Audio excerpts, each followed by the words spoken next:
Bonjour, bonsoir à tout le monde. Ça dépend de votre différentes positions. C'est votre frère Massanta Benito de Massanta, al divido même partageant en là. Révélation résultat le quoi. Voilà. Le Conseil national de Mamadi Doumbouya, le Conseil national de défense, sécurité et maintien.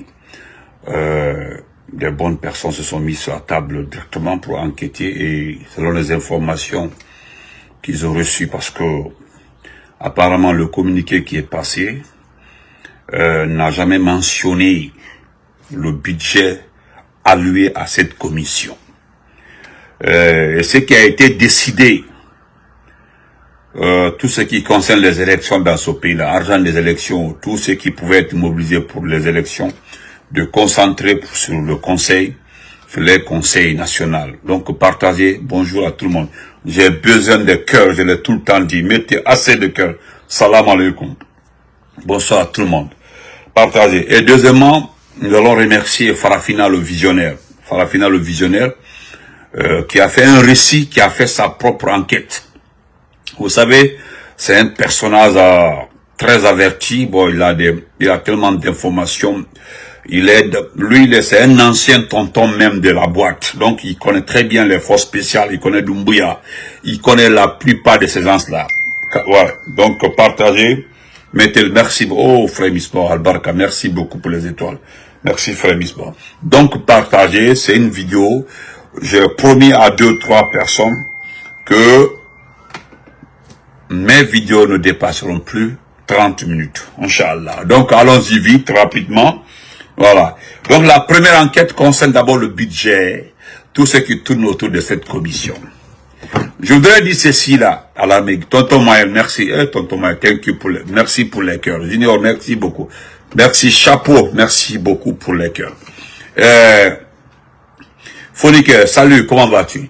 N'oubliez pas, le dimanche qui vient là, le dimanche 15 juin, nous avons une grande manifestation à Paris, place de la République. Oh, frère Norbert, j'ai manqué ton appel la dernière fois là.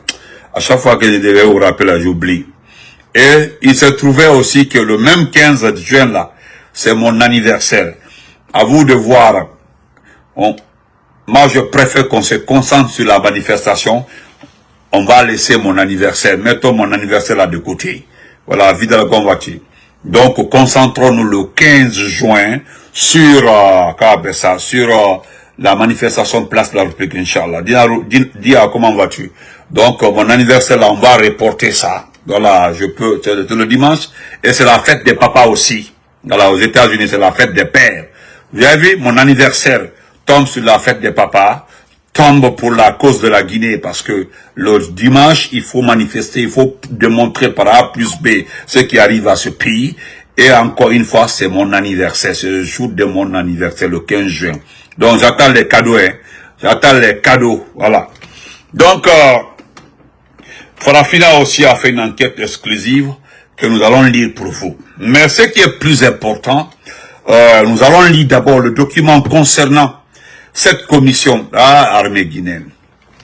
Ne venez pas me dire que Benito se fout de nos gueules. Non. Si vous êtes une armée désorientée, une armée qui n'a pas de valeur, une armée qui ne mérite plus le nom armée, une armée qui n'a plus de sens d'exister, c'est-à-dire qui n'a même pas de vertu, une armée qui ne doit plus même exister, c'est-à-dire on ne doit plus appeler armée cette armée guinéenne, parce qu'au fait vous n'existez plus. Si vous avez décidé d'être dans cette option-là, qu'est-ce que moi je vais faire? Hein? Dis, tu paies champagne. Mais ton ami ne boit pas champagne. Ton ami ne boit pas champagne. Ok, mais ça va droit au cœur. Merci beaucoup, Dia. Merci. Voilà, merci beaucoup. Donc, Inch'Allah, l'armée guinéenne acceptez, pardonnez. Voilà, c'est ce que vous méritez. C'est ce que vous méritez. Hier, après mon direct, j'ai parlé avec un ancien vraiment de la promotion. Je garde sa promotion, qui a beaucoup de ces petits là derrière Mamadi Doumbouya. Dès que j'ai fini ma vidéo, je dis que l'homme qui t'a appelé pour te dire que Djelima est arrivé à Conakry, c'est pas la peine de dire que c'est pas vrai ou c'est faux. Moi-même, je le confirme. L'équipe qui est venue chercher Yérim Kouyaté a bougé de Conakry pour venir le chercher. Ils l'ont envoyé directement à Conakry. Voilà. Vous comprenez? Donc, Yélima est déjà arrivé à Conakry. Vous comprenez? Il est déjà arrivé à Conakry. Tu peux le confirmer, mais je peux te le dire. Hein? Voilà.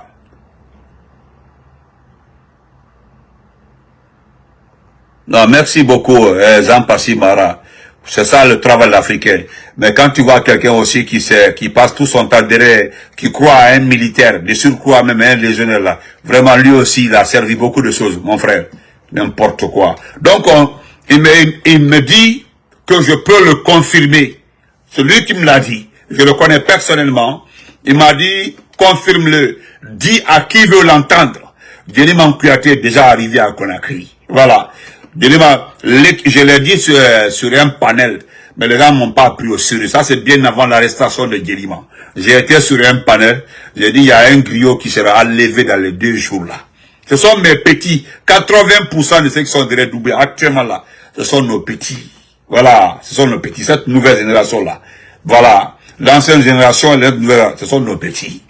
Donc, il faut faire ça avec bébé, ne le cafouiller là. Donc, voilà l'affaire là. Donc, vous, les petites personnes qui sont en train de demander pardon, vous qui demandez à Mamadi de vous aider à chercher un Yérim là, vous perdez votre temps. Le Yérim Kouyaté est dans les mains de la même personne à qui vous demandez de venir vous aider. Donc, vous perdez votre temps. Donc, gagnez un cran. Voilà, chers militaires, je vais me moquer de vous. Vous ne valez plus rien dans ce pays-là. Et c'est normal. Voilà. Vous ne valez plus rien. Vous avez refusé de défendre ce pays-là. Vous avez refusé de défendre ce pays-là. Vous avez accepté que vos officiers supérieurs, vos supérieurs vendent ce pays à vil prix. Où se trouvent vos officiers supérieurs aujourd'hui? Où est Nabori? Où est Commande Faré? Où est Alia? Tous ces officiers-là qui ont vendu ce pays-là sont devenus quoi dans ce pays? Et puis vous n'avez pas de cœur. Nous avons vu un monsieur qu'on appelle Ibrahim Traoré de Burkina Faso. Lorsque le plan A, qui a abouti à la prise du pouvoir, et lorsque, je dis bien, lorsque ce programme a changé, lorsque cet état de fait a changé, ils ont pris leurs responsabilités. Vous avez vu ça? Ils ont pris leurs responsabilités. Donc, c'est pour vous dire exactement que vous devez faire autant. Mais comme vous ne l'avez pas fait, et maintenant que vous n'existez plus, vous n'existez en tant qu'armée que sur le papier, vraiment, moi je vais me moquer. Je vais applaudisser, comme disent les gens, applaudissez, applaudissez. Voilà, vous n'existez plus. Voilà, vous n'êtes plus le problème de Mabadi. C'est sa commission là. Voilà. Et là, dans la commission aussi, il y a 2 adjoints. Les adjoints là ont chacun aussi leur propre organisation. Vous comprenez? Donc, olé. Et moi, je vais lire ça pour mes chers citoyens. Voilà. On va lire ça ensemble, ok? Voilà. Mon père dit nous. Voilà. Excusez-moi. Voilà. Enquête sur le CNDS.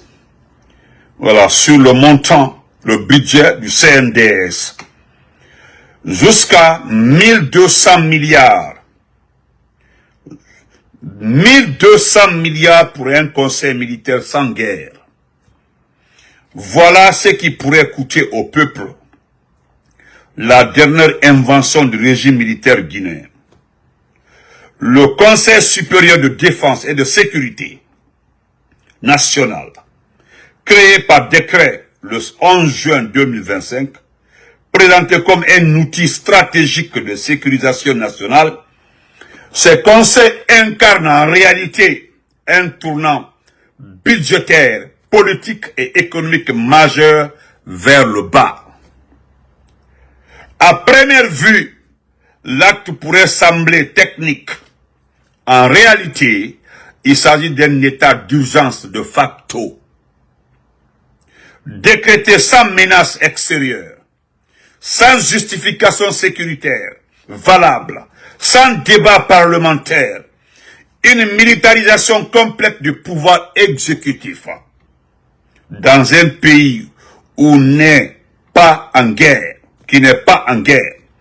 La dernière fois qu'un tel conseil militaire avait été institué, c'était sous le régime du général Lansana Conté, au début des années 2000.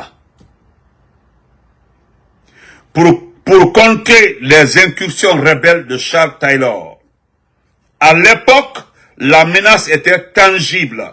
L'unité nationale était exigée. L'effort de guerre, bien que douloureux, était légitime. Mettez les cœurs, le frère Ousmane qui t'a dit de mettre, mettez les cœurs. Ils ne vont pas accepter que ça passe. Merci frère Keta, mettez les cœurs. Mais ceci, attendez, voilà. Mais ici, aucun conflit armé ne justifie la mobilisation d'une telle structure. Aucune attaque, aucun péril national, rien, sinon la volonté d'un homme de protéger un pouvoir personnel, illégal, coûte que coûte, aux frais d'un peuple déjà étranglé. Les conséquences économiques ne font pas attendre. Tous les indicateurs financiers et macroéconomiques s'alignent dans le rouge. Car dans le milieu d'affaires, une maxime fait foi. L'argent n'aime pas le bruit des bottes. Or, depuis le décret du CNDS, c'est tout le paysage guinéen qui résonne d'inquiétude. Depuis que le décret là est passé là, les petits opérateurs économiques qui restaient là ont compris que quelque chose ne va pas.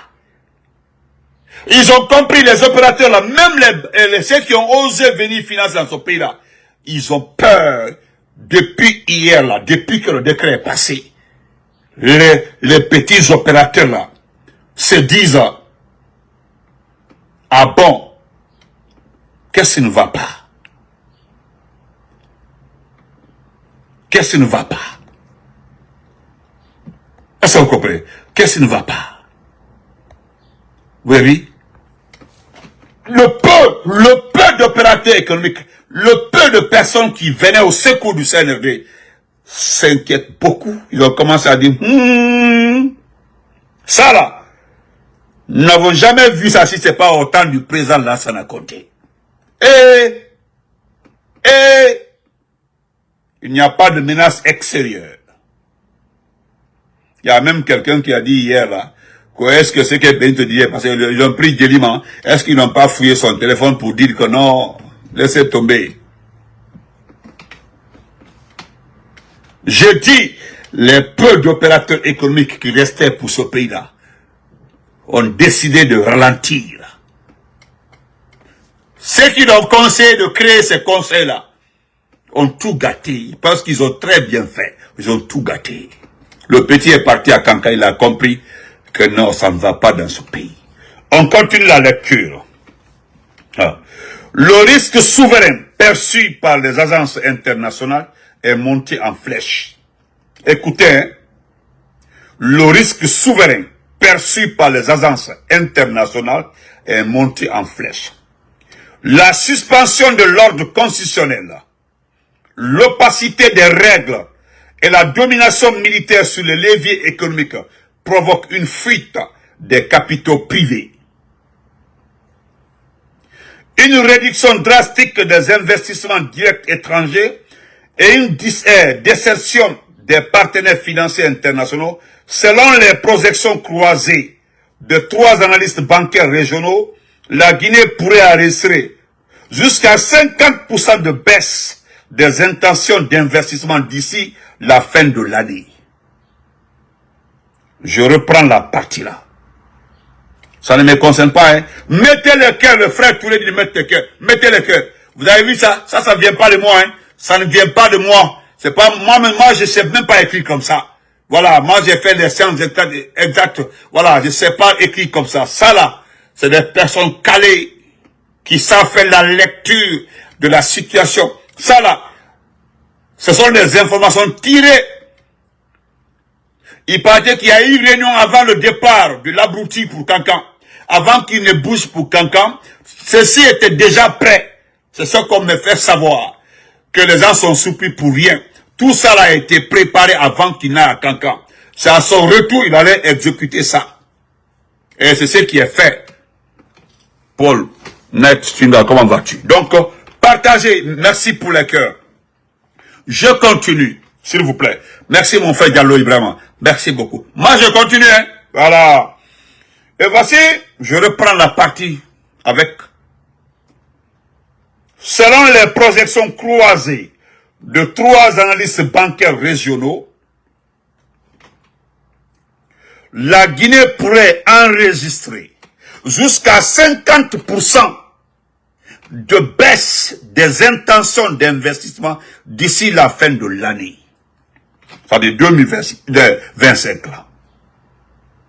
Le secteur minier, autrefois moteur de croissance, commence déjà à ralentir.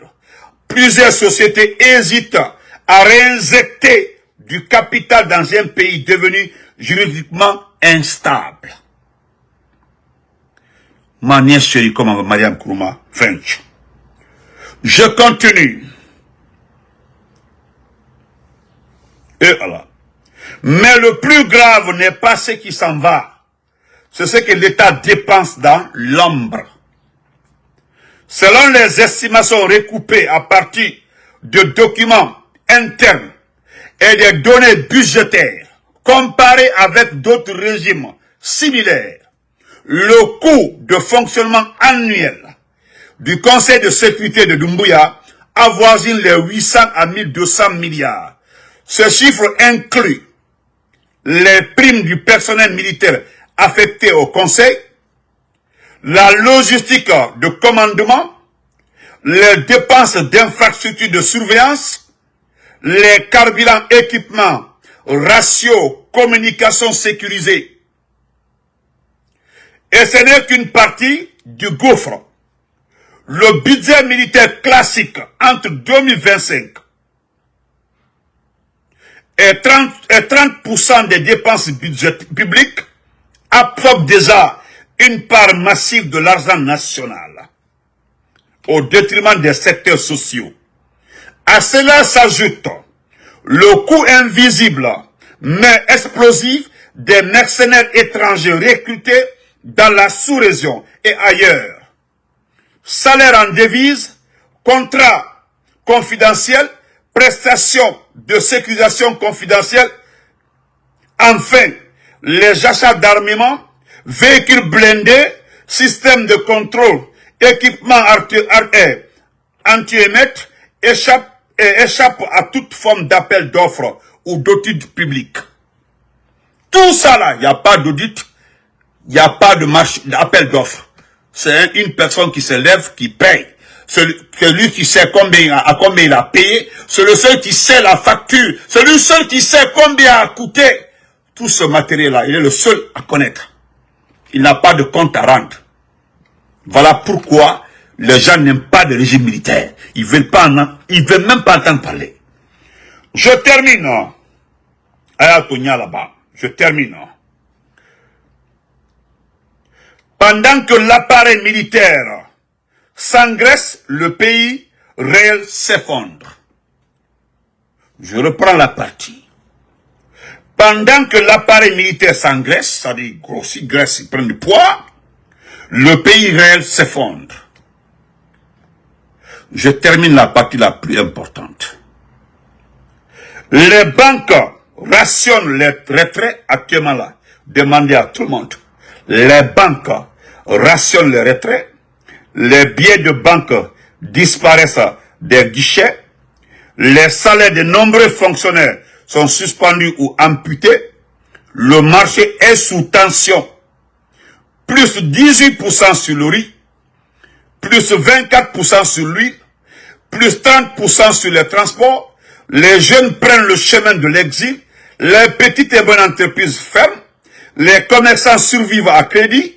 Même l'économie informelle, traditionnellement résiliente, atteint ses limites. Raquettes, taxes illégales, perte de confiance.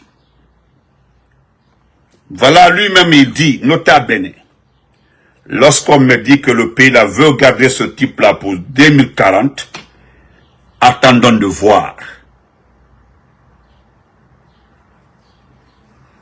Donc, ça c'est la première partie. Merci. Nous allons prendre la deuxième partie sur toujours ça. Et lui, c'est un spécialiste aussi des enquêtes militaires. Farafina le visionnaire. Voilà. Et alors, Mandenka, lui, Alba Kuma, il va Mandenka Kranier, oui. Boulot Bassaye.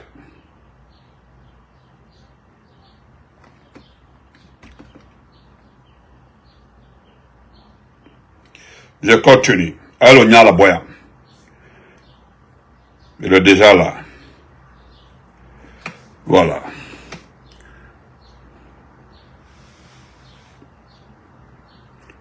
Nous allons revenir sur la forêt après. Nous allons revenir sur la forêt, sur un individu, quoi. Nous allons revenir.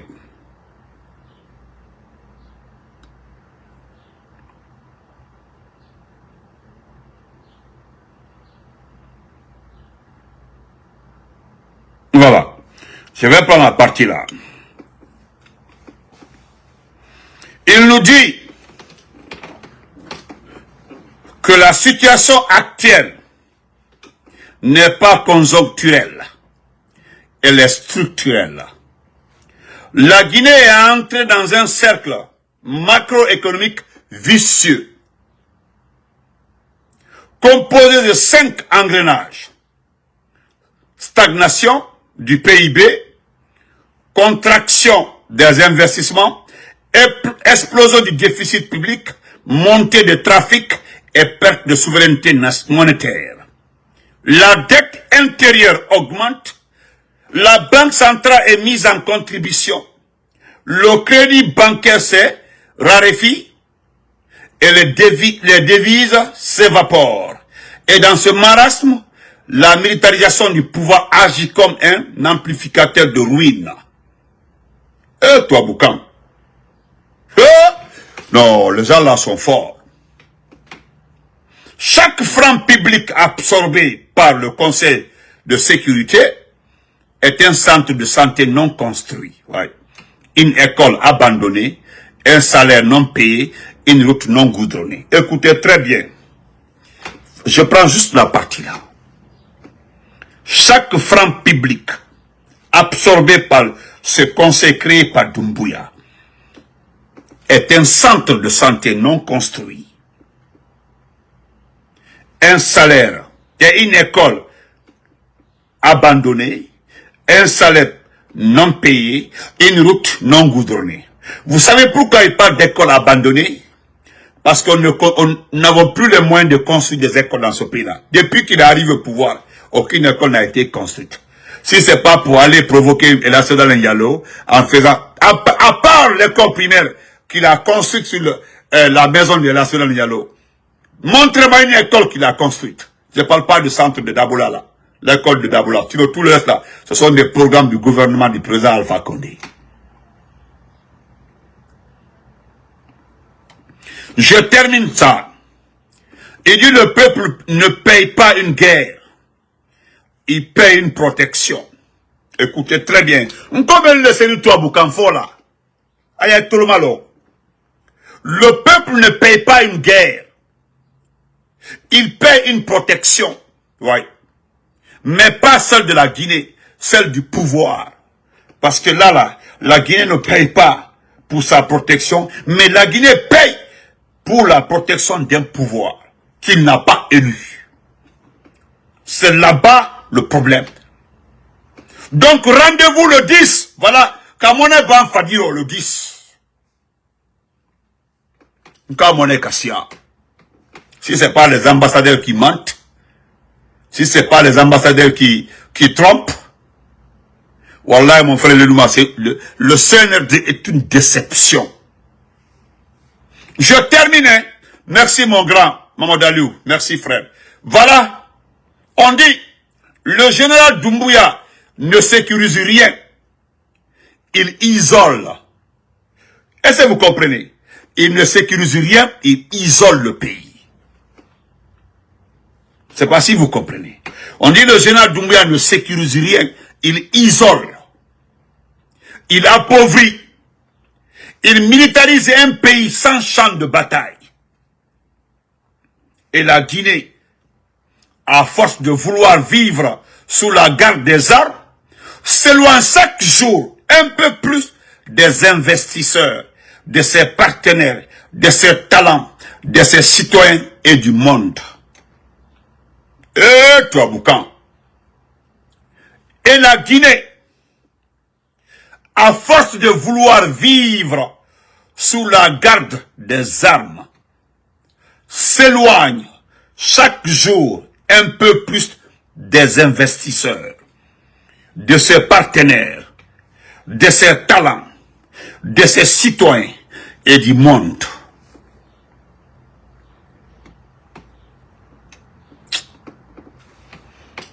Ma photo, mais regardez-les.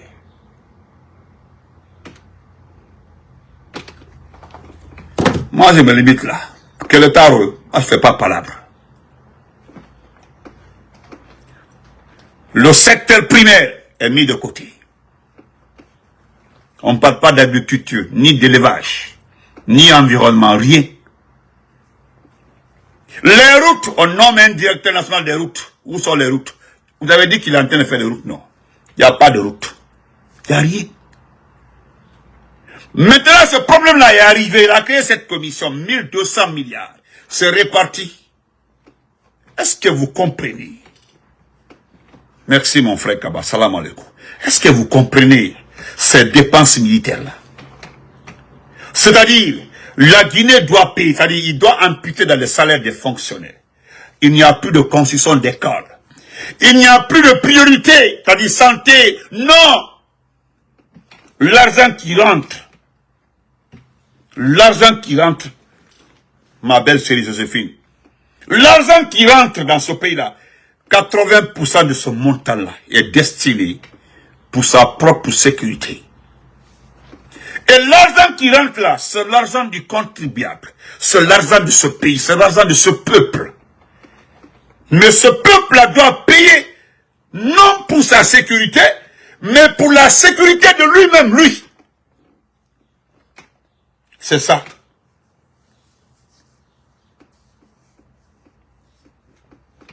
On a ordonné à toutes les banques de limiter les retraits. Et là, santé, comment vas-tu, mon frère? Ils ont demandé de limiter. Les banques sont... C'est-à-dire, les banques ont reçu des instructions fermes de limiter les retraits. La priorité, c'est ça. Toute personne intelligente. Moi, je m'adresse aux personnes averties, ceux qui ont la tête. Parce que je dis et je le répète. Toute personne intelligente, responsable, consciente, ne va jamais pas perdre son sang derrière, à aboyer derrière quelqu'un qui n'a pas de projet, qui n'a pas d'avenir. Quand vous le regardez, donnez-moi un seul de ces projets. Est-ce qu'il vous a donné un projet? Dès que tu parles, on dit, vous avez vu qu'actuellement là, on ne parle pas beaucoup de Simandou. Ou bien vous entendez parler de Simandou? Est-ce que vous entendez parler de Simandou? Est-ce qu'on fait trop le... Vous avez vu? Les propagandistes sont en guerre, c'est-à-dire entre eux là, ça ne va pas. Est-ce que vous entendez parler de Simandou? Simandou, c'est nous.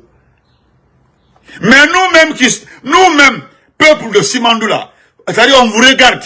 Nous, on vous regardait, hein, on continue à regarder parce que nous sommes de Simandou. Nous sommes là-bas. Nous sommes de Béla, de Kerouani, de Zérékoré, de Massanta.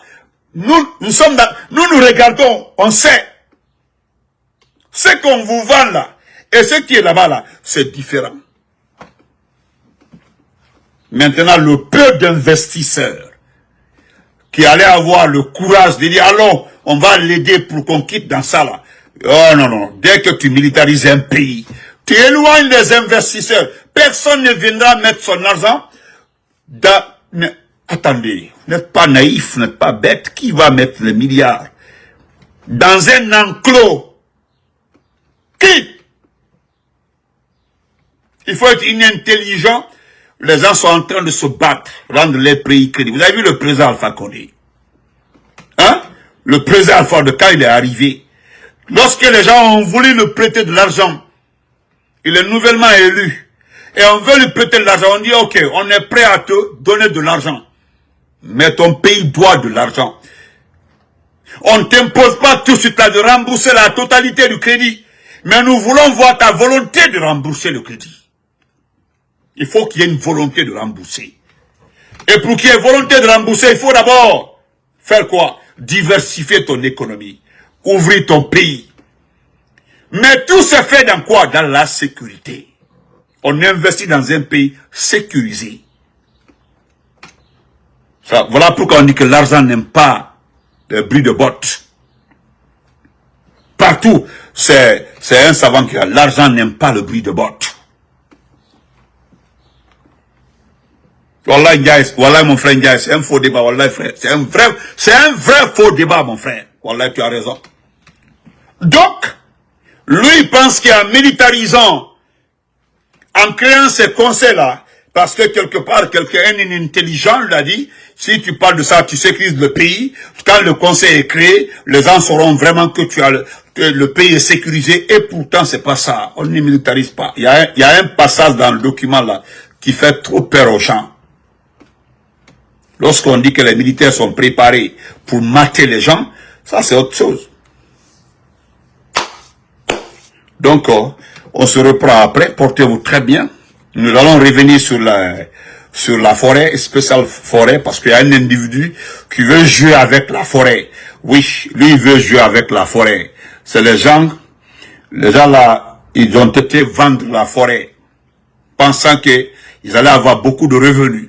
Mais ils ont compris qu'ils ont vendu la forêt avant même de connaître le prix de la forêt. Aïdi Djoulou Bessara. Même Bekabla Kuno Kaïdi se forêt frère Aïdi Djoulou Sara. Aïdi Amol la Djoulou Sara. Kamol la Djoulou Sara. Ma forêt me Aïtamaïra Mosima. I Tomadeo, I Berseo, I Konya Kabao, I Maningabao, I Fulabao, I Kisibao, I Mano, forêt Sebe. Même Bekala Idita, Kenime, Kakadi forêt Dama. Aïdi Djoulou Sara prépare à Bagnou à terrain. A fanyo a terenu, a ya café tout, a ya cacao, a ya préparé, a ya belassé. Donc on se reprend après. Doumbouya là, je dis c'est un faux type. Quelqu'un d'abord qui n'aime pas les malinqués. Quelqu'un qui n'aime pas sa communauté, il n'aime pas sa communauté. Quelqu'un qui n'aime pas sa communauté, il n'aime pas les malinqués. Tout bon malinqué est averti. Tu n'as pas besoin de l'expliquer. Il sait que ce type-là ne les aime pas. Il est venu contre eux. Causez avec les malinqués. Même si vous êtes malinqués là, acceptez de causer avec vos frères. N'ayez pas peur. Vous allez comprendre. Vous allez comprendre. Il n'aime pas les malinqués. C'est lui qui va vous aimer. Un triangle comme ça là. Vous savez quand il voit les malinqués là, il prend le malinqué à son image à lui quoi. Vous savez lui, il est traître. Il a trahi. Regardez ce qu'Azaya a dit. Azaya est parti voir sa sœur, sa soi-disant sœur. Parce que quand vous regardez là, les frères et sœurs de Doumbouya là, il n'y a aucune ressemblance quoi. Je me demande même, c'est-à-dire quand vous regardez, il n'y a même pas un trait entre lui et ses frères et sœurs. Regardez très bien. Quand Mamna Poulaï Conte disait que c'est pas son père. Bon, ça c'est sa vie, ça m'intéresse pas. Mais moi-même, je commence à comprendre. Je doute beaucoup, hein. Je doute. Regardez. Ça c'est sa sœur. Attendez. Ça c'est la fameuse Aïcha. Regardez là.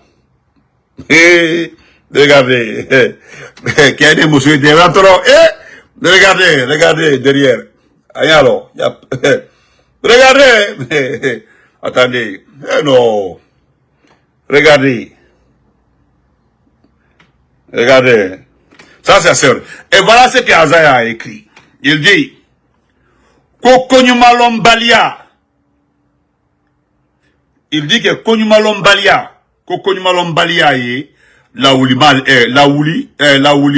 Limale. Kokonyumalombalia est Laouli Mal, du quoi. Moi, il y a Laouli Mal, sinon, donc, C'est ce qu'Azaya, quand il est parti dire au revoir à la sœur de Doumbouya, le remercier, il ne sait pas que si quelqu'un est connument Lombali dans ce pays-là, le numéro 1, c'est cette famille-là. À commencer par Doumbouya. S'ils sont de la même famille, hein, parce que je ne sais pas. Parce que moi, je ne vois même pas de trait entre les gens là. Tellement qu'il y a trop de caractères différents. Il y a trop de différences. Vous regardez même d'autres là, son grand frère là, même sa grande sœur qui était là. Vous regardez, non, il y a ressemblance. Bon, où le bonnion là, Aïcha et sa sœur là, où le bonnion là. Mais allez, non, il est à part. Vous expliquez ce que Magre dit. On se reprend après. Voilà, Azaya, tu as raison. Moi, voilà pourquoi je t'aime. Je t'aime. Quand il m'a l'embalia, là, il dit. Sinon, bec alors. Non. Le mari de la fille, là, non. Va faire, niquer, va faire, comment, niquer, va. Donc, on se reprend après. Merci pour les cœurs. Vous avez vu? Quand vous mettez les cœurs, là, il n'y a pas de problème. Merci beaucoup. On se reprend après. Merci, Lénouma. Merci, mon parent. Merci beaucoup. Ma cousine chérie, ma nièce chérie. Merci, Franck.